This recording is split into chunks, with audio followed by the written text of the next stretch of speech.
آداب. شاہزیب جیلانی اور زرار کھوڑوں کے ساتھ وسعت اللہ خان کا بھی سلام پہنچے. آج ہم بلوچستان پہ کچھ بات کریں گے اور سوشل میڈیا کی گردن جب چاہے مروڑنے کی ریاستی طاقت پہ بھی بات کریں گے. لیکن پہلے اس سے بھی زیادہ اہم انسانی صورتحال غزہ. سرکردہ تنظیم ہے ہیومن رائٹس واچ، آپ میں سے اکثر واقف ہوں گے.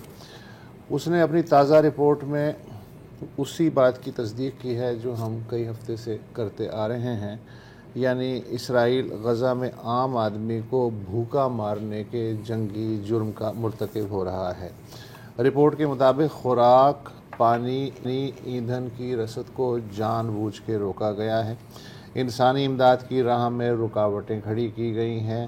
کھیت اور باغات سمیت ایسی تمام املاک کو اجاڑا جا رہا ہے جن کے ذریعے غزہ کی آبادی زندہ رہ سکے. اس پالیسی کو اعلیٰ ترین اسرائیلی قیادت کی حمایت اور مدد حاصل ہے. عالمی ادارہ خوراک کہتا ہے کہ شمالی غزہ میں اس وقت 10 میں سے 8 کنبے اور جنوبی غزہ میں ہر 3 میں سے 2 کنبے بھوک کا شکار ہیں. شمالی غزہ کے 48% لوگ اور جنوبی غزہ کے 38% لوگ شدید بھوک میں مبتلا ہیں. بین الاقوامی جنگی قوانین اور انٹرنیشنل کرمنل کورٹ کے ضابطوں کے مطابق جان بوجھ کے سویلینز کو ایسے بنیادی ذرائع سے محروم کرنا جن سے ان کی زندگی خطرے میں پڑ جائے جنگی جرائم کی فہرست میں شامل ہے. اسرائیل گزشتہ 16 برس سے غزہ کی ناکہ بندی کر کے اس جرم کا مرتکب ہو رہا ہے. جنگی حالات سے متعلق چوتھے جنیوا کنونشن کے مطابق بطور قابض طاقت یہ اسرائیل کا بنیادی فرض ہے کہ وہ اپنی مقبوضہ آبادی کے لیے خوراک اور علاج معالجے کو یقینی بنائے. لیکن 7 اکتوبر سے پہلے بھی غزہ کی آدھی آبادی یعنی 12 لاکھ انسان ناکافی خوراک کے بحران میں مبتلا تھے. 80% کنبوں کا گزارا بین الاقوامی انسانی امداد پر تھا. زمین، فضا اور سمندر پہ اسرائیل کا مکمل کنٹرول تب بھی تھا، آج اس سے زیادہ ہے. غزہ کی آبادی ایک ایک چیز کے لیے یوں سمجھیے کہ اسرائیل کی محتاج تھی اور اب بھی ہے. اسرائیلی حملہ شروع ہونے کے 2 ہفتے بعد اسرائیل نے مصر کی جانب کھلنے والی رفح کراسنگ سے انتہائی محدود امداد اندر آنے کی اجازت دی، مگر ایندھن لانے پہ مکمل پابندی کے سبب بیکریاں، ہاسپٹل، سیوریج پمپ سٹیشنز، پانی صاف کرنے کا پلانٹ اور کنوؤں کا استعمال رک گیا ہے. حتیٰ کہ تمام فلور ملز کو بھی تباہ کر دیا گیا ہے تاکہ روٹی کا ایک ٹکڑا بھی اس پوری آبادی کو نہ مل سکے. چونکہ سڑکوں کا نظام بالکل تباہ کر دیا گیا ہے، لہٰذا جو تھوڑی بہت امداد جنگ بندی نہیں، عارضی فائر بندی کے زمانے میں لوگوں تک پہنچی بھی اسے ڈسٹریبیوٹ کرنا بھی محال ہے.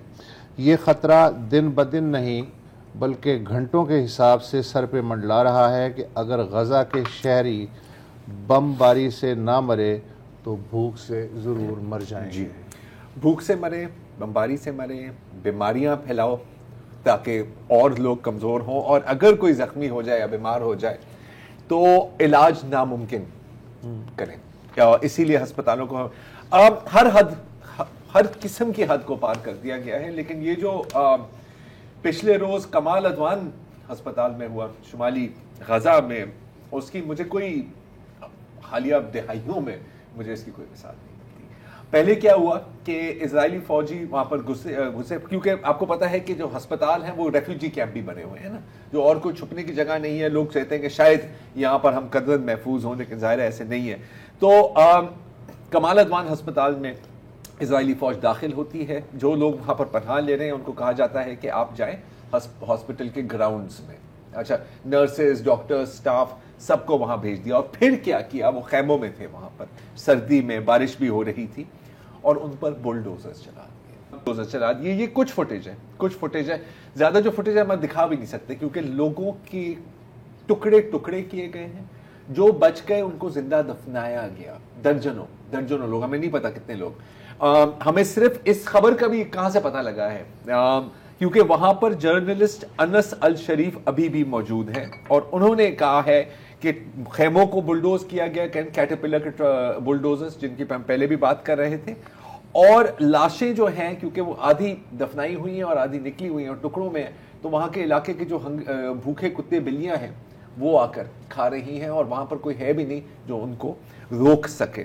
ہی سینگ کہ دے آر انڈسکرائبیبل. اگر کوئی صحافی جس نے پچھلے 2 ماہ سے غزہ سے رپورٹنگ کی ہے وہ کہہ رہا ہے کہ انڈسکرائبیبل ہے, تو پھر آپ سوچ سکتے ہیں کہ اس کا کیا مطلب ہے.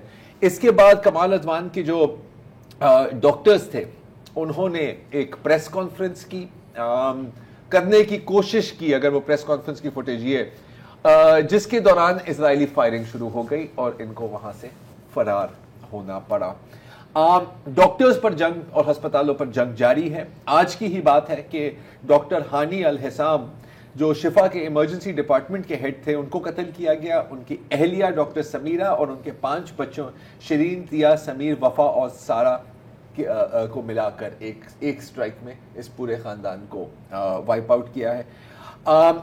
العودہ ہسپتال جو ہے اس کے اندر بھی فوج داخل ہوئی اور پیشنٹس کے کمروں میں بھی فائرنگ کی, اور جو بیمار بھی تھے, زخمی تھے, سب کو, اور جو 16 سال کی عمر سے زیادہ تھے ان سب کو گرفتار کر کے کہیں لے گئے ہیں, ہمیں نہیں پتا کہاں. اور ہاں, جو وہاں پر جو نرسنگ سٹاف اور ان میں سے فیمیل نرسز کی میں بات کر رہا ہوں, ان کے کپڑے اتروا کر ان پر کتے چھوڑے گئے کہ ان کو, اور پیشنٹس جو بستروں میں تھے ان پر بھی کتے چھوڑے گئے, ملٹری ڈاگز. اور اب خان یونس کی بھی آپ کو ایک خبر بتاتا ہوں کہ وہاں پر جو ناصر ہسپتال ہے اس کی مٹرنٹی وارڈ پر اسرائیلی آرٹلری فائرنگ ہوئی ہے, اور کئی لوگ اس میں شہید ہوئے ہیں. یہ اس کی فوٹیج ہے, آپ دیکھ سکتے ہیں. اور ان میں سے ایک شہید ہونے والی جو لڑکی ہے اس کا نام ہے دنیا ابو محسن, اور ہو سکتا ہے آپ نے کہیں الجزیرہ پر یا سوشل میڈیا پر یا ہو سکتا ہے کہ اسی شو پر ان کا ذکر سنا ہو. کیا ہوا تھا کہ یہ اپنے گھر میں تھی اور اسرائیلی ایک ایئر اسٹرائک ہوئی, ان کے والدین, ماں باپ اور ان کے بھائی بہن دونوں شہید ہو گئے. اور ابھی میں ایک انٹرویو دیکھ رہا تھا ابھی کچھ آدھا گھنٹہ پہلے دنیا بیوی کا, بیٹے دنیا کا, اس میں وہ کہہ رہی تھی کہ میں جب جاگی تو میں ملبے کے نیچے تھی, ٹھیک ہے, جب ہٹایا تو میں نے دیکھا کہ میری ٹانگ کٹ گئی تھی. تو she lost her leg, lost her family, brother, sisters, ماں باپ, اور یہ کہہ رہی ہے کہ میں اب انتظار کر رہی ہوں. اور آپ کو پتا ہے اینستھیٹک کا کیا سچویشن ہے وہاں پر, ہے ہی نہیں نا, پین کلر ہے ہی نہیں. تو میں انتظار کر رہی ہوں کہ کسی طرح میں امان چلی جاؤں اردن میں اور وہاں پر مجھے ایک مصنوعی ٹانگ ملے, پروستھیٹک لمب. اچھا کیوں؟ صرف اس لیے نہیں کہ میں چل پھر سکوں, تاکہ میں آگے جا کے پڑھ کے ایک ڈاکٹر بن سکوں, تاکہ مجھ جیسے بچے جو اس طرح زخمی ہوتے ہیں میں ان کی مدد کر دوں. اور اس لڑکی کو بھی اب قتل کر دیا گیا ہے. اور ایک سیکنڈ کے لیے سوچیں کہ ان کے آخری دن کس طرح گزرے ہوں گے. ایک تو آپ کے پورے خاندان کو ایک سیکنڈ کے اندر وائپ آؤٹ کر دیا ہے, آپ کی ٹانگ چلی گئی, اب مستقل تکلیف میں ہے, یو آر ان پین, ہر جگہ آپ کی بمباری چل رہی ہے, اور آخر کار ایک بوم آپ کو بھی ہٹ کرتا ہے. کس طرح کی لائف ہے یہ. اسی لیے ڈاکٹروں کو مارا جا رہا ہے, اسی لیے جو کریم ہے فلسطینی سوسائٹی کی ان کو مارا جا رہا ہے, اور ظاہر ہے تاکہ خبر باہر نہ نکلے صحافیوں کو مارا جا رہا ہے. اب تک 95 صحافیوں کو مارا گیا ہے 2 ماہ میں. آپ کو پتا ہے کہ پوری ایف ایم والی لڑکی جو ہے وہ بھی شہید ہو گئی. اب تو اتنے ہیں کہ آپ سے لسٹ نہیں کیے جاتے نا جی. آپ کو پتا ہے کہ پوری دوسری جنگ عظیم کتنے سال چلی تھی, 4 سال 5 سال ایسے کچھ, 4 سال, ہاں 4 سال, 70 صحافی مارے گئے تھے, یہاں پر 95. میں دیکھ رہا تھا ابھی سی این این کی رپورٹ, کلیرسا وارڈ ہے نا ان کی ایک, تو وہ پہنچی ہے. People are like rare footage. کہاں سے ریئر, یہ ان لوگوں نے اپنی جان دے دی ہے رپورٹ کر کر کے. ہاں وہ آتی ہیں تو پھر ظاہر ہے کہ آپ سمجھتے ہیں کہ یہ کوریج ہے. اچھا ایک اور جمعے کی بات ہے, سمیر ابو دکا الجزیرہ کے کیمرہ مین. ہوا کیا کہ یہ تھے ایک علاقے میں اور وہاں پر وائل الدادو جو ہے اگین پورے خاندان کو قتل کر دیا گیا تھا, ابھی تک رپورٹنگ کر رہے ہیں وہ. ان کو پرمیشن دی گئی الجزیرہ کی ٹیم کو کہ آپ اس ریفیوجی کیمپ میں داخل ہو سکتے ہیں. پھر جیسے ہی وہ اندر گئی تو وائل الدادو بتا کہ ہمیں بٹرے کیا گیا اور پھر ہمارے پہ حملہ کیا گیا چاروں طرفوں سے. ایک ڈرون سٹرائک ہوئی جس میں وائل صاحب بھی زخمی ہوئے اور سمیر ابو دکا بھی زخمی ہوئے, اور ان کی جان بچ سکتی تھی لیکن پورے علاقے کو گھیر لیا تھا اور کسی ایمبولینس کو وہاں جانے نہیں تھی. تو 6 گھنٹے ہی بلیڈ ٹو ڈیتھ. اب الجزیرہ کہہ رہے ہیں کہ ہم اس کیس کو انٹرنیشنل کرمنل کورٹ لے جائیں گے تاکہ شاید وہاں سے کچھ انصاف ملے, لیکن شاید یہ مشکل ہے. میں اس میں یہ بھی دیکھ رہا تھا کہ آپ کو یاد ہے جب چارلی ہیبڈو پر حملہ ہوا تھا تو تمام ویسٹرن لیڈرز یوں بازو میں بازو جوڑ کے we walked on the street کے جرنلسٹ کو آپ نے مارا ہے. یہاں پر میں دیکھ رہا تھا یہ جو ابھی سمیر صاحب کے قتل پر جو رپورٹنگ ہو رہی ہے, بی بی سی کی ہیڈ لائن ہے journalist killed in drone strike. کس کی ڈرون, کس کا ڈرون تھا یار, کہاں سے آ جاتے ہیں یہ ڈرون, نام ہی نہیں لے سکتے. So there goes your international fraternity of journalism, جو ویسے ہمیں پتا تھا کہ ایسا کچھ ہے نہیں. اچھا ایک اور ابھی ہم سمیر کی بات کر رہے تھے, ابھی کچھ گھنٹے قبل ہی ایک اور خبر آئی ہے کہ محمد بلوشا جو المشہد کے رپورٹر ہیں ان کو بھی سنائپ کیا گیا ہے اور وہ بھی اس وقت زخمی حالت میں ہیں اور ان کے ساتھ کوئی کانٹیکٹ نہیں ہو رہا. امید ہے کہ ان کی جان بچ جائے گی لیکن پوری کوشش ہے اسرائیل کی کہ ایسا نہ ہو. اچھا یہ تو فلسطینیوں کی بات ہوئی نا, کہ آپ کو پتا ہے کہ اوور دا ویکینڈ اسرائیلی فوج نے 3 اسرائیلیوں کو بھی گولی مار دی, اور بڑی ایک انٹرسٹنگ سٹوری ہے کہ یہ کیسے ہوا. ایک وقفہ لیتے ہیں پھر اس کے بعد.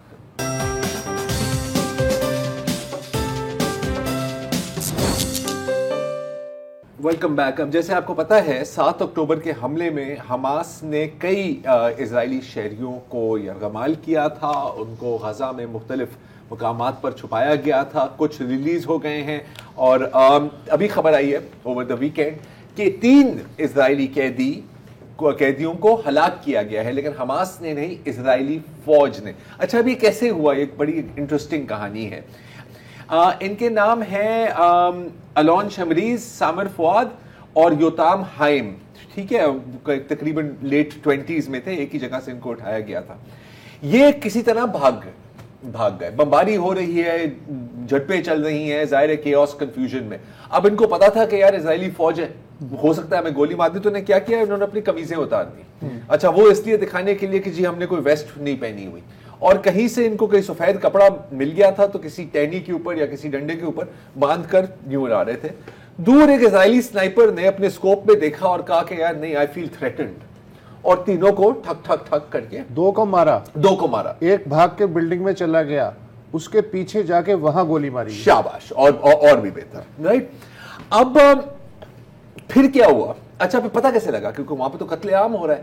اب اسرائیلی فوج جا کے ہر بندے کو چیک تو نہیں کرتی نا, لیکن انہوں نے کہا, اب بڑی مزیدار اسٹیٹمنٹ ہے اسرائیلی فوج کی, کہ یار وہ ہمیں ایک جو تھا نا وہ بڑا ویسٹرن لگ رہا تھا, ہمیں وہ تو گورا لگ رہا تھا, تو ہم نے کہا کہ یار چیک تو کریں کہاں سے آ گیا ہے گورا فلسطینیوں کے بیچ میں. تو ہمیں پتہ لگا کہ او ہو یہ تو ہمارا اپنا بندہ تھا. اچھا الون, ان کے جو ایک جو ہے الون شمریز, اس کے جو والد صاحب ہیں, ہاں, اس کا بیان آیا ہے. اس نے کہا ہے کہ یار انہوں نے تو سب کچھ کیا تھا جو آپ کو کرنا چاہیے تھا, شرٹ بھی اتار دی, جھنڈا بھی ہے, ہیبرو میں چلا رہے تھے کہ ہمیں مت مارو, ہمیں مت مارو. تو کیا ہماری فوج کوئی بھی رولز یا قواعد نہیں فالو کرتی؟ خیال شاید پہلی دفعہ پتہ لگا ہے الون صاحب کو. وہ یہ بھی کہتا ہے کہ اگر یہ دہشت گرد بھی ہے تو اس طرح کون مارتا ہے یار, اس نے تو کپڑے بھی نہیں پہنے ہوئے تھے, ٹانگوں میں مار دو, کچھ بھی کر دو, یو آر سنائپر. لیکن نہیں. اور اب ظاہر ہے کہ اس کے اب مظاہرے بھی ہو رہے ہیں, کچھ 1000 لوگ نکلے ہیں کہ ہو یہ کیسے آپ نے کر دیا. تو اس سے آپ کو ایک آئیڈیا ہوتا ہے کہ غزہ میں کیا ہو رہا ہے اور یہ کیسے کر رہے ہیں. اور ایک میں نے ایک سٹیٹمنٹ پڑھی تھی, لاجواب ہے, اور اس کو ایکسپلین کرنے کے لیے ایک زائنسٹ خاتون ہے, اور وہ کہہ رہے ہیں کہ جی جو فیمیل جو ہاسٹیجز تھی نا, انہوں نے ہمیں بتایا ہے کہ جب ان کو گھر سے گھر شفٹ کیا جاتا تھا نا تو ان کو حجاب پہنایا جاتا تھا. ٹھیک ہے, تو اسی لیے ہماری فوجیوں کو نہیں پتا ہوتا کہ دہشت گرد کون ہے اور دہشت گرد کون نہیں ہے, کیونکہ حجاب دیکھا تو آپ نے گولی چلا دی. 7 اکتوبر کے بعد سے جو فوجی ایکشن ہوا ہے نا, اس میں جتنے بھی اسرائیلی فوجی مرے ہیں ان میں سے 15 فرینڈلی فائر میں مرے ہیں, اور اس میں سے 4 انہوں نے حماسی سمجھ کے مار دیے. نہیں, اور اپنے پتہ نہیں کتنے لوگ انہوں نے مارے ہیں وہ اکتوبر 7 کی کاؤنٹر آپریشن میں. یہ تو ابھی تک ہمیں نہیں پتا, کبھی نہیں پتا لگے گا, کیونکہ انہوں نے ساری ثبوت کو ہی دفنا دیا ہے. اچھا, اب ایک اور چیز بھی ہو رہی ہے, اور وہ ہے ہولی فیملی چرچ ہے غزہ میں, رائٹ, اور وہاں پر اس کو بھی گھیرا ہوا ہے. واحد کیتھولک چرچ ہے پوری غزہ میں, اس کو بھی گھیرا ہوا ہے, اور مسلسل سنائپر سے فائرنگ ہو رہی ہے. وہاں کا جو چپراسی ہے, جو جینیٹر ہے, ان کو بھی قتل کر دیا. کوئی ان کی لاشوں کو ہلا نہیں سکتا کیونکہ سنائپرز فائر کر رہے ہیں. صرف باہر نہیں فائر کر رہے, کھڑکیوں کے تھرو فائر کر رہے ہیں. اور ابھی ہی اگر ان کی تصویر ہم دکھا دیں جن کو قتل کیا گیا ہے, 2 وہاں پر جو خواتین ہیں کرسچن پیلسٹینینز, یہ ہیں ناہدہ اور ان کی بیٹی سمر. ایک کو گولی لگی, وہ اس کو وہاں سے ہٹانے کی کوشش کی تو اس کو بھی سر میں گولی مار دیا. اب ظاہر ہے کیونکہ کرسچنز پر اٹیک ہوا ہے, تو اس میں جو archbishop of Westminster ہے اس کا ایک انٹرویو چل رہا تھا اسکائی نیوز پر. تو اس سے پوچھا گیا کہ جی یہ کیا ہوا؟ اس نے کہا کہ ان کو تو قتل کیا گیا, اسرائیلی فوج نے قتل کیا. تو اس نے کہا کہ لیکن اسرائیلی فوج تو کہہ رہے ہیں کہ انہوں نے نہیں کیا, کہ آپ ان کی بات نہیں مان رہے. انہوں نے کہا نہیں, میں اسرائیل کی ایک بھی بات نہیں ماننے کے لیے تیار. اور پوپ نے خود کہا ہے کہ دس از ٹیررزم. لیکن ظاہر ہے اگر آپ پورا ڈسکورس دیکھیں ویسٹرن گورنمنٹس کی, تو وہ ہے کہ نہیں جی, آپ اس کو نسل کشی کیسے کہہ سکتے ہیں, یہ تو ایک آپریشن چل رہا ہے. تو جو خود اسرائیلی کہہ رہے ہیں وہ بھی ذرا ایک دفعہ دیکھ لیں. ایک بہت مشہور ریئل اسٹیٹ کی کمپنی ہے اسرائیل میں, جن کی اسپیشلٹی ہے کہ وہ ویسٹ بینک میں جو تجاوزات ہیں نا, ایلیگل سیٹلمنٹس, وہ بناتے ہیں. انہوں نے ایک میپ جاری کیا ہے, اس کا کیپشن ہے کہ جی اب آپ بھی, ہاں اس کو ذرا فل سکرین کر دیں تاکہ لوگوں کو نظر آئے, کہ آپ بھی بیچ کے اوپر ایک گھر خرید سکتے ہیں. دوسرا والا دکھانا, دوسری والی کلپ لگانا. ہاں, اور دیکھو پیچھے سارا غزہ تباہ ہوا ہے, اور انہوں نے اپنی 3D ماڈلز بنائے ہوئے ہیں کہ these are your future beach homes. جی اچھا, آپ کو پتہ ہے کہ یو کے یا برطانیہ یا جرمنی کی قیادت ریلیجسلی دفاع کرتی ہے اسرائیل جو بھی کر رہا ہے, ٹھیک ہے, لیکن کچھ ایکسیپشن بھی ہیں. مثلا سابق برطانوی وزیر دفاع ہیں بین ویلس, ان کا ایک بیان جو ہے وہ ڈیلی ٹیلی گراف میں انہوں نے ایک مضمون لکھا ہے, اور اس میں انہوں نے حیرت انگیز طور پہ جو برطانوی قیادت ہے اس کے برعکس بڑی کھل کے بات کی ہے. ہیں وہ کنزرویٹو. اچھا, انہوں نے کہا ہے کہ اسرائیل پر غزہ کے بارے میں جو ہلاکت خیز جنون سوار ہے اسرائیل کے سر پہ, اس نے اسرائیل کی اخلاقی و قانونی حیثیت کو خطرے میں ڈال دیا ہے, اور اب یہ بحران اگلی نصف صدی تک جاری رہ سکتا ہے. ان کا کہنا ہے کہ حماس کے پیچھے جانا جائز ہے, مگر غزہ کے ایک بڑے علاقے کو ختم کر دینا جائز نہیں. طاقت کا متناسب استعمال جائز ہے, مگر اجتماعی سزا اور سویلینز کی جبری بے دخلی ہرگز جائز نہیں ہے.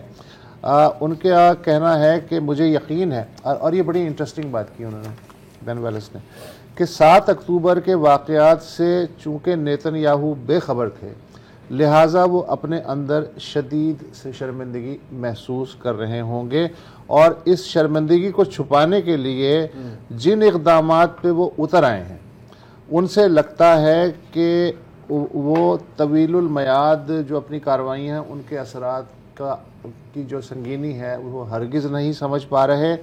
خون خرابہ جاری رکھنے سے کچھ ہاتھ نہیں آئے گا, اور یہ بحران جو ہے وہ اتنا گہرا ہونے والا ہے کہ اگلے 50 سال تک اس کی کو نئی زندگی مل جائے گی, اور اسرائیل کے ان اقدامات سے عالمی سطح پہ مسلمان نوجوانوں کو انتہا پسندی کی جانب دھکیلنے کی کوشش ہو رہی ہے.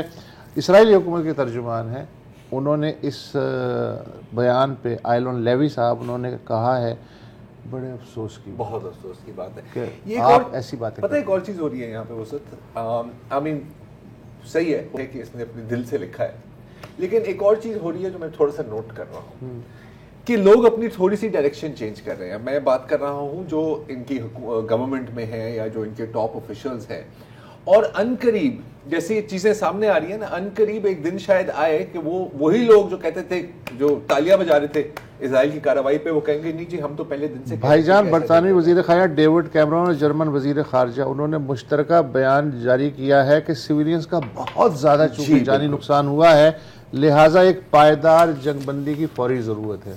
یہ ایک ہفتے پہلے تک کہہ رہے تھے, نہیں یہ وائٹ واش کر رہے ہیں اپنے آپ کو. ایک وقفہ لے لیں.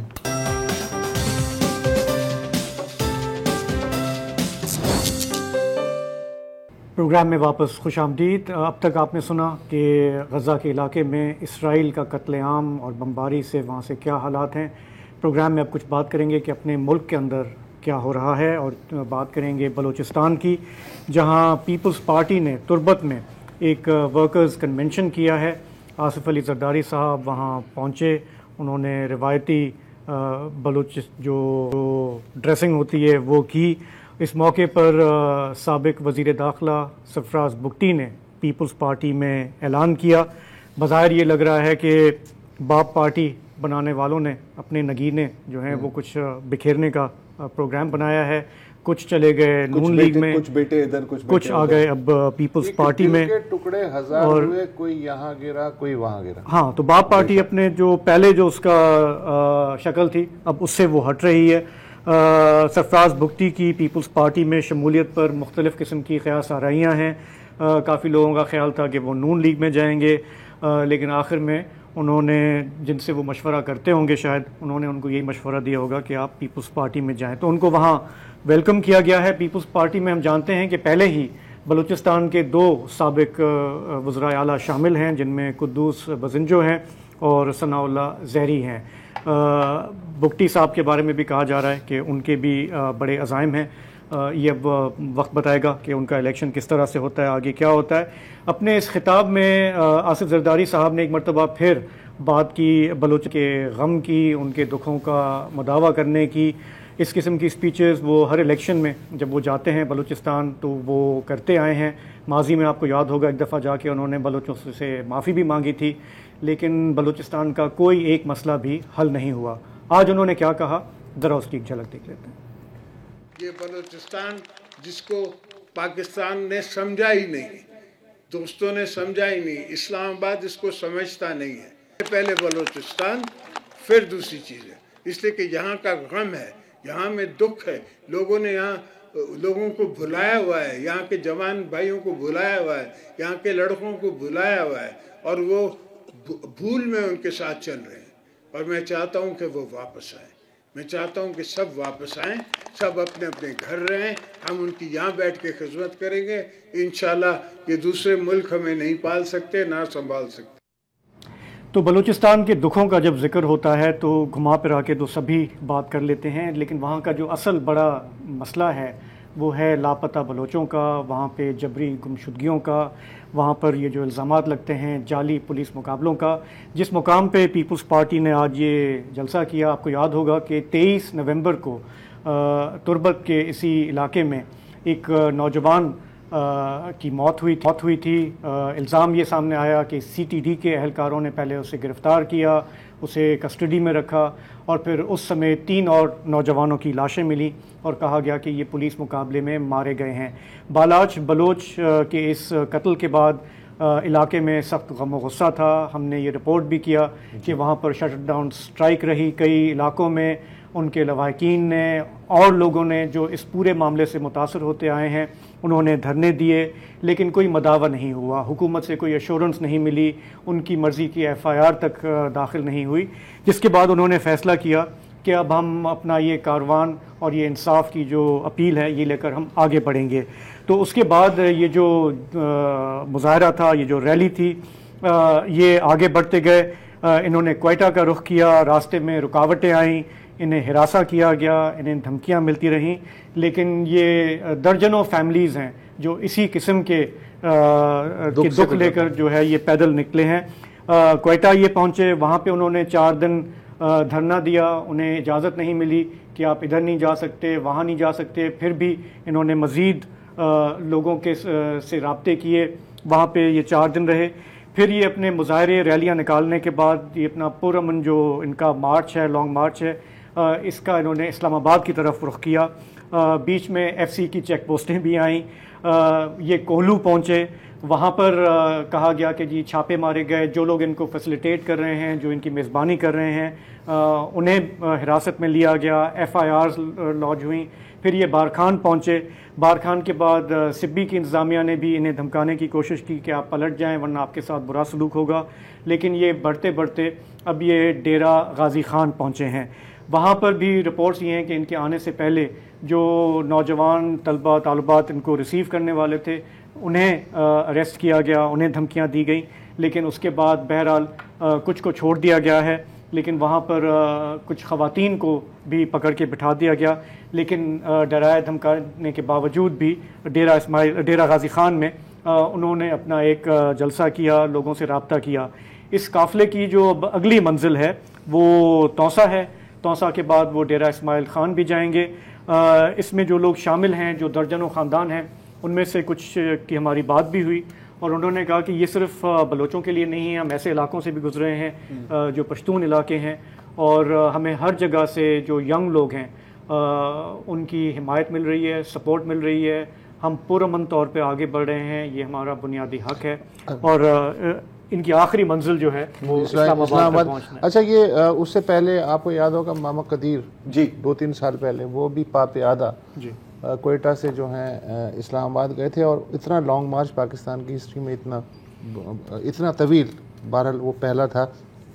اس مارچ کی قیادت ڈاکٹر مہرنگ بلوچ جو ہیں کر رہے ہیں, وہ غالباً بالاچ کی بہن ہے. جی ہاں, تو یہ ہے, اور تقریباً وہی صورتحال ہے جو ماما قدیر کے مارچ کے ساتھ ہوئی تھی, کہ جو جوان خون ہے وہ انہیں دیکھ کے ان کے ساتھ چل پڑتا ہے.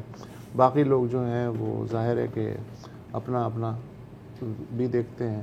تو اس طرح ایک رسے پہ, میں نے ان سے یہ بھی پوچھا کہ رسے پہ جھول رہی ہے پولیٹیکل پارٹیز ہیں, یہ کس حد تک, کیونکہ جلسے تو کر رہے ہیں نا کہ جی بلوچستان کے غم کا ہمیں بڑا احساس ہے, ہم مداوع کریں گے, لیکن آپ کا ایک بنیادی رائٹ ہے, آپ کو اس میں کتنی مل رہی ہے؟ تو انہوں نے کہا کہ جب ہم تربت میں بھی بیٹھے ہوئے تھے تو وہ آتے ہیں, تصویریں کھنچاتے ہیں, ان کو یہ ہوتا ہے کہ ذرا سا الیکشن بھی آ رہا ہے, ہمیں دکھانا بھی ہے کہ ہم لوگوں کے ساتھ کھڑے ہیں, وہ کرتے ہیں, لیکن پھر اس کے بعد وہ بھاگ جاتے ہیں. جب آپ ان سے بولیں کہ ہمیں ہیلپ چاہیے, ہمیں ہراسمنٹ ہو رہی ہے, تو میں نے پوچھا اچھا خرچہ کون کر رہا ہے, کیونکہ ہمارے یہاں بڑا الزام یہ آتا ہے کہ جی یہ اس طرح کی چیزیں فورن فنڈڈ ہیں. انہوں نے کہا ہم چندہ کر کے اپنی مدد آپ کے تحت ہم آگے بڑھے ہیں, کہیں پہ کسی دوست نے جگہ دے دی رہنے کے لیے, کبھی کسی نے کچھ اس طرح کر لیا, لیکن انہوں نے کہا کہ ہم ابھی پیچھے نہیں ہٹیں گے. ہمارے ساتھ جو ہوتا آیا ہے برسوں سے, ہمیں اسلام آباد تک پہنچنا ہے, اس کے بعد ہماری سنوائی ہوتی نہیں ہوتی ہے, لیکن کم از کم ہم اپنے. اچھا, اچھی بات یہ ہوتی ہے کہ جو بڑی جماعتیں جیسے مسلم لیگ نون ہے یا پیپلز پارٹی کے لیول کی, وہ جب اپوزیشن میں ہوتی ہے نا تو ان کی ہمدردی بہت جاگتی ہے. ہاں, وہ تو جا کے جبکیاں, یعنی میں نے خود دیکھا پریس کلب کے باہر جو ہے مہینوں تک وہ کیمپ لگا رہا. خواجہ محمد آصف جی وہ وہاں تشریف لائے, رانا ثناء اللہ, مریم بی بی, 1 گھنٹہ گزارا, اور انہوں نے یقین دہانی کرائی کہ میں اوپر بات کروں گا, اور کبھی وہ کہتے تھے 1 ہفتے میں 2 ہفتے میں آپ کے حالات جو ہیں وہ ٹھیک ہو جائیں گے. اچھا, پھر جب وہ پاور میں آ جاتے ہیں تو پھر ان کی مصروفیات اتفاق سے اتنی بڑھ جاتی ہیں. یہ وہی نیب والا سلسلہ ہے. جب آپ اپوزیشن میں ہوتے ہو تو نیب بہت بری چیز ہے, جب آپ پاور میں ہوتے ہیں تو سر نیب کے بغیر تو کام نہیں چل سکتا نا. دیکھیں, اگر یہ جو پالیسی ہے جس کے خلاف یہ مظاہرے ہو رہے ہیں اور یہ مارچ ہو رہی ہے, اگر یہ کامیاب ہوتی تو ہم اس قسم کے حملے اور ہم اس قسم کی ریکروٹمنٹ نہیں دیکھ رہے ہوتے. اب صحیح ہے, اب ہم 1000 بار کہہ سکتے ہیں, اور یہ بات سچ ہے. ظاہر ہے اگر آپ کے یہاں لاگ لگی ہوتی ہے تو وہ دشمن کس طرح کا جو اس کو پیٹرول نہ چھنکے, رائٹ. فالٹ لائن ہے, لوگ ایکسپلوئٹ کریں گے, لیکن مکے سے ہمیشہ بہتر ہوتا ہے کہ آپ ہاتھ بڑھاؤ. اگین یہ مطلب اب کسی بیٹی باتیں ہیں, مجھے پتا ہے, ہم سالوں سے کرا رہے ہیں, ہمارے سے پہلے 1000 لوگوں نے یہ باتیں کی ہیں اور بہت بہتر انداز میں کی ہیں, کہ یہ ایک بہت بڑا روٹ کاز ہے آپ کی ملیٹنسی کا. میں یہ نہیں کہوں گا کہ یہ ختم ہو گیا تو ملیٹنسی کل بند ہو جائے گی, نہیں, obviously not, let's not be naive about it. لیکن آپ کوشش تو کریں نا کہ ایک چیز کو ایڈریس کریں. ایک بہت ہی I mean پریکٹیکلی بات کر رہا ہوں یار, ساری انسانیت کو سائڈ پہ رکھو. Practically as a policy does it work? It's not working. بہت ہی کمال اسکالر ہیں, اور وہ فلاحی کام پوری زندگی انہوں نے وقف کر دی. ڈاکٹر قرۃ العین بختیاری, تو وہ انہوں نے ایک وہاں یونیورسٹی بھی بنائی ہے اور بھی پتہ نہیں کیا کیا کام انوائرمنٹ پہ بہت کام کرتی ہے یار. ایک میں نے ان کا انٹرویو سنا ابھی اور بہت رسپیکٹ ہے ان کی. وہ کہہ رہی تھی کہ مسئلہ یہ ہے کہ انہیں زمین کے اندر جو جو چیزیں ہیں وہ سب نظر آتی ہیں صاف صاف, زمین کے اوپر کوئی چیز انہیں نظر نہیں آ رہی ہے. مطلب اس نے یہ اچھا, اور یہ بھی دیکھو نا, اب اگین ایک بار پھر بالکل اپنی انسانیت کو آف کرتے ہیں. جو زمین کے نیچے چیزیں ہیں, ٹھیک ہے, اور ہم کہتے ہیں کبھی ٹریلین سنتے ہیں, کبھی ہم پتہ نہیں کیا سنتے ہیں, کیا آپ کا خیال ہے کہ آپ ان کا فائدہ اٹھا سکتے ہیں جب تک زمین کے اوپر اس طرح کی سچویشن چل رہی ہے؟ ہاں نہیں, ہرگز. دیکھیں اس طرح کا جو کیس ہے نا یہ سی ٹی ڈی کا, اس میں کیا مطلب کیا ہے, کیا وہ مانگ رہے ہیں کہ بھائی آپ ان کا ٹرائل کریں. ہاں ہم مدعی ہیں, ہمارے ٹیم ہیں, آپ ایف آئی آر سے ہی لکھیں, آپ ان کا ٹرائل کریں. اگر ریاست اس سے بھی انکاری ہو تو لوگ مجبور ہو کہ پھر کیا کریں گے. یہی تو یہی بات ہے نا. اور دیکھیں ایسا نہیں ہے کہ کوئی انپریسیڈنٹڈ کام ہوگا یار, مجھے نام یاد نہیں ہے اب, لیکن مجھے یاد ہے کہ جب ایک خیال ایف سی کے اہلکار نے ایک بالکل ایگزیکیوٹ کیا تھا ایک بلوچ نوجوان کو, اس کے ہاتھ وہ بھی تربت ہی کا, وہ بھی تربت کی ہی بات ہے, تو یار باقاعدہ اس کو گرفتار کیا گیا, اس کو ہینڈ اوور کیا گیا, بلکہ ایف سی نے خود ہینڈ اوور کیا تھا جہاں تک مجھے یاد ہے. اور جو اس کی پچھلی اپڈیٹ میں نے دیکھی اس کو سزائے موت ملی تھی. تو یار میں یہ کہتا ہوں وردی والوں سے بھی غلطیاں ہو جاتی ہیں, لیکن اگر سرزنش نہیں ہوگی تو پھر تو وہ سسٹم بن جائے. اور اگین یہ کوئی بڑی بات نہیں ہے یار, آپ کر دو کیا. تو یہاں پہ ایک بریک لیتے ہیں, واپس آئیں گے تو بات کریں گے سوشل میڈیا پر گزشتہ رات خاصی بندش رہی, اس کی کیا وجہ تھی, تھوڑا اس پر بات کرتے ہیں.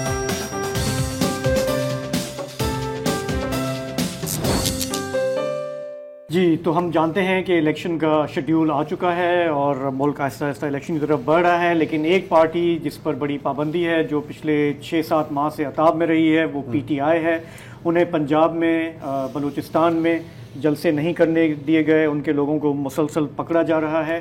تو پی ٹی آئی نے سوچا کہ کیوں نہ ہم ایک ورچوئل جلسہ کر لیں اور دیکھتے ہیں کہ وہ آگے کیسے گورنمنٹ ڈسٹرب کرتی ہے. تو گورنمنٹ کے پاس تو بہت طریقے ہوتے ہیں.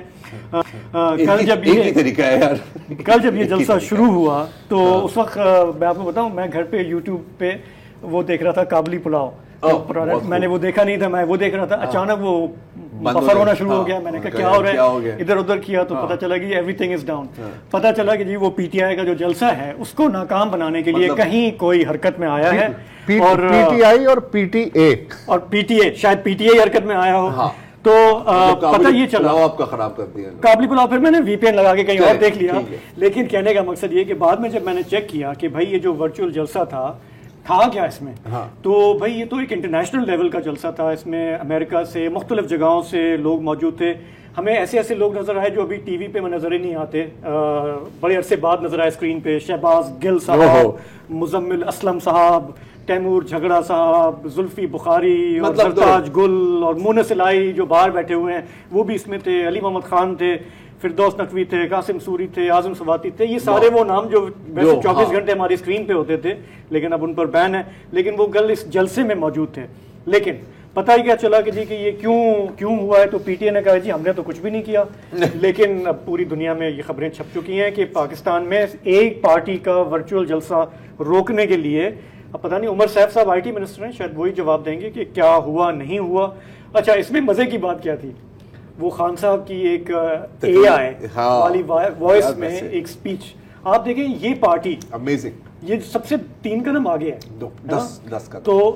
تو وہ بھی ہوا, وہ سپیچ میں نہیں سن پایا. لیکن پتہ ہے مطلب اگین یار آئی ہیو ٹو سلام ہے کریٹیوٹی, سلام ہے کریٹیوٹی کو. مانا کہ یہ پرفیکٹ ٹیکنالوجی نہیں ہے, اس میں وہ تھوڑی سی پروننسیشن اور گرامر میں غلطی ہو جاتی ہیں, کوئی بڑی بات نہیں ہے, لیکن کیا رستہ ڈھونڈا ہے. اچھا, ایک سائڈ پر کٹنگ ایج اور دوسری طرف وہی دادا جان کا ڈنڈا.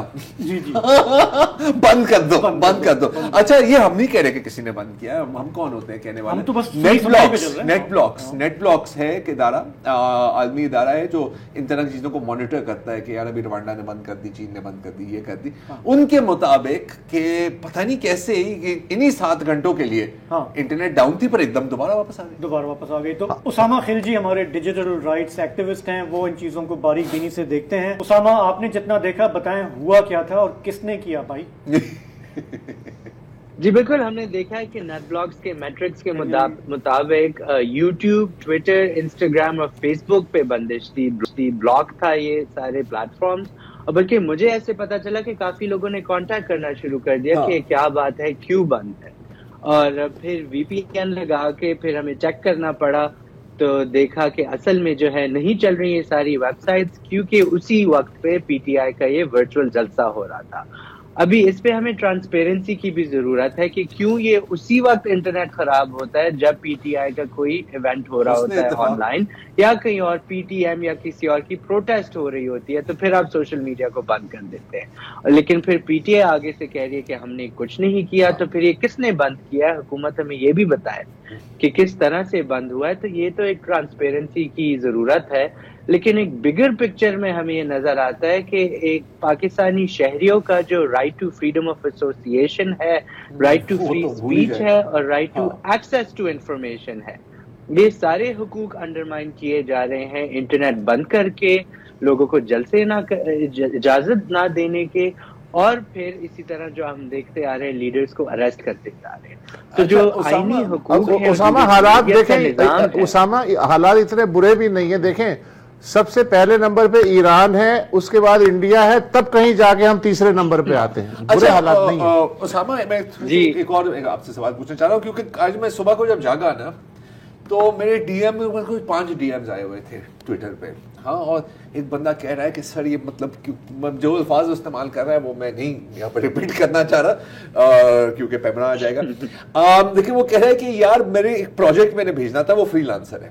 ہاں، اور اس نے کہا کہ یار میں بھیج رہا ہوں، میں پاگل ہو رہا ہوں، وہ سینڈ ہی نہیں ہو رہا. پھر میں نے ہر جگہ چیک کی، سب کا ہی بند ہے. پھر میں نے وی پی این لگایا اور میں نے بھیج دیا. سوال آپ سے میرا یہ ہے، اور تھوڑا سا میں اس کو ایک رن اپ دوں گا، کہ پچھلے جو سال 1.5 سال میں جو اکنامک ٹرموائل ہم نے دیکھا، ایک اس میں ہلکی پھلکی امید کی کرن بھی نظر آتی ہے، اور وہ ہے آپ کا فری لانسر سیکٹر، جو میرا خیال ہے اس وقت کوئی 500 یا 600 ملین کے لگ بھگ ہے.